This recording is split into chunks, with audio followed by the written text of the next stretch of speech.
Over 50 million people a year pour into this city from all over the world, looking for one thing, and that's the happiest place on earth.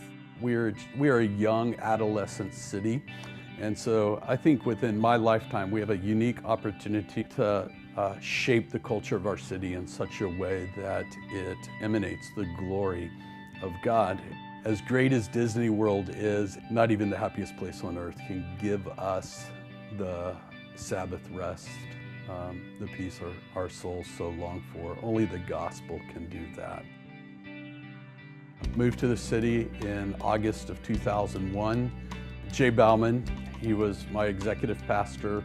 We had very little money and no people, but a huge dream. And so I knew if I was going to have an impact on this city for the gospel, that it would require of us the planting of dozens and dozens of churches throughout the city. So early on, we began to plant just traditional church plant, and we did about, I think, 25 of those in our first 7-8 years as a church in partnership with organizations like Acts 29. And then about 5 years ago, we began to wrestle what it would look like to plant congregations in the city as one church with many congregations. We were a bit of the experiment. Crosspointe had always been about planting churches, but in regards to planting another congregation, we were the first ones.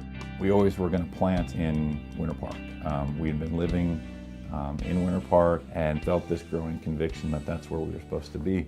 So much of Florida and Orlando is people trying to escape from something. Like, people really do move down hoping, I think, that it'll be this Eden-like experience, that they'll find hope and joy and meaning, and yet there's a sadness, I think, that's pervasive, because people, they find themselves here and they find themselves like, wow, I haven't dealt with any of the heart issues. And apart from Jesus getting a hold of their heart, they're just lost.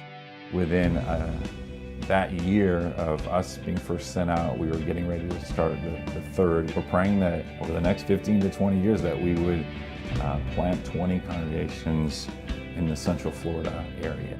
We're excited about it. I think it's going to be a unique way to impact the city. My heart is to raise up the next generation of preachers and leaders who will radically commit their lives for the gospel in this city, so that in our lifetime we can see the culture of this city transformed by the power of the gospel for the glory of God.